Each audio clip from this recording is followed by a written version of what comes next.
বালুরঘাট লোকসভা কেন্দ্রে বিজেপি প্রার্থী ডক্টর সুকান্ত মজুমদারের সমর্থনে নির্বাচনী জনসভা করলেন বিধানসভার বিরোধী দলনেতা শুভেন্দু অধিকারী।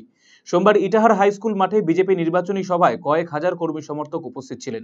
এদিনের সভামঞ্চে সুকান্ত মজুমদারের পাশে থেকে রাজ্য সরকারের তুলোধনা করেছেন বিরোধী দলনেতা শুভেন্দু অধিকারী। এর পাশাপাশি সুকান্ত মজুমদারকে বিপুল ভোটে জয়ী করার আহ্বান জানিয়েছেন শুভেন্দু অধিকারী। কৃতজ্ঞতা জ্ঞাপন সভা হবে, কারণ বালুরঘাট জিতব, রায়গঞ্জ জিতব, উত্তর মালদা জিতব, দক্ষিণ মালদা জিতব। আমরা অনেক বেশি সিট নিয়ে পশ্চিম বাংলাতেও আসবো।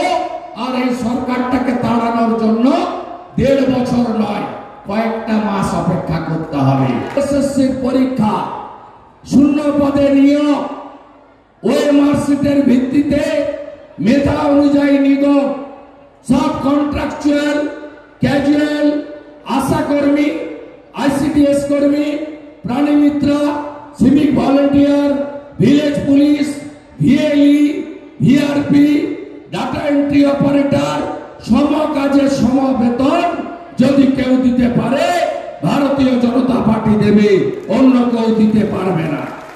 ইটার লিড চাই, ইটার লিড দিলে 2 লক্ষ ব্যবধানে আমাদের নেতা পার্লামেন্টে দ্বিতীয়বারের জন্য যাবেন, আর তৃতীয়বারের জন্য নরেন্দ্র মোদীজিকে প্রধানমন্ত্রী করবেন।